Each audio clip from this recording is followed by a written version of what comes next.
তেসরা আগস্ট হাজার হাজার ছাত্র জনতার রক্তের উপর যে শপথ আমরা নিয়েছিলাম, জীবনের বিনিময় হলেও বাংলাদেশ থেকে ফ্যাসিবাদী রাজনীতির কাঠামো সেটা যেই করুক না কেন তাদেরকে আমরা উৎখাত করব, ফ্যাসিবাদী রাজনীতির কাঠামো আমরা উৎখাত করব। এই শপথ আমরা আমাদের জীবন দিয়ে রক্ষা করব ইনশাআল্লাহ।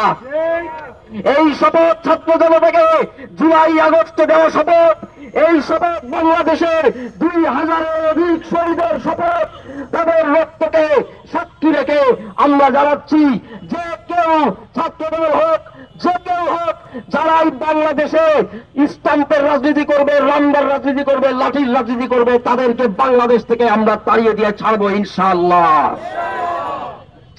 আমরা আমাদের কর্মসূচি চালিয়ে যাব।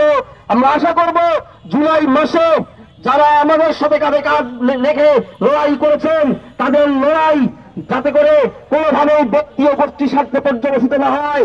নিজেদের লড়াইকে ছাত্র জনতার লড়াইয়ে পরিণত করুন, শহীদের রক্তের প্রতি সম্মান রাখুন, শহীদ ওয়াসিম মুগ্ধ সাহিত্যের লড়াইকে এগিয়ে নিয়ে যান। আমরা সেই লড়াইয়ে সমুন্নত থাকব, নিজের জীবন বিনিময় হলেও আমরা এই লড়াইয়ে জিতবো ইনশাআল্লাহ। ইনকিলাব জিন্দাবাদ। আমরা তাদের বিরুদ্ধে দাঁড়াবো, আমরা কারোর সাথে আপোষ করবো না।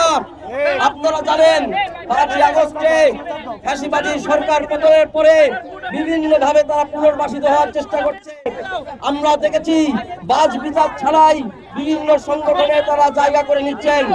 আমরা সকল ছাত্র সংগঠনের নেতৃবৃন্দকে আমাদের জুলাই আগস্টের সহযোদ্ধা হিসেবে আমরা আমাদের আন্তরিক জায়গা থেকে তাদেরকে বলতে চাই, আপনারা অবিলম্বে আপনাদের সংগঠনগুলোকে 5ই আগস্টের পরবর্তী ছাত্র জনতার আদর্শে, জনগণপন্থী আদর্শে দীক্ষিত করুন। 5ই আগস্টের পূর্বের রাজনীতি থেকে বেরোয় আসুন। স্ট্যাম্প, লাঠি, রমদার রাজনীতি বাংলাদেশে নিষিদ্ধ ঘোষণা আমরা করেছি।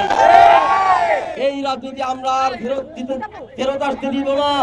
আমাদের জীবনের উপরে আমরা শপথ নিয়েছি, দরকার হলে আমরা আমাদের জীবন দিয়ে আরেকটা জুলাই ঘটায় হলেও বাংলাদেশে আমাদের প্রতিজ্ঞা রক্ষা করবো ইনশাআল্লাহ।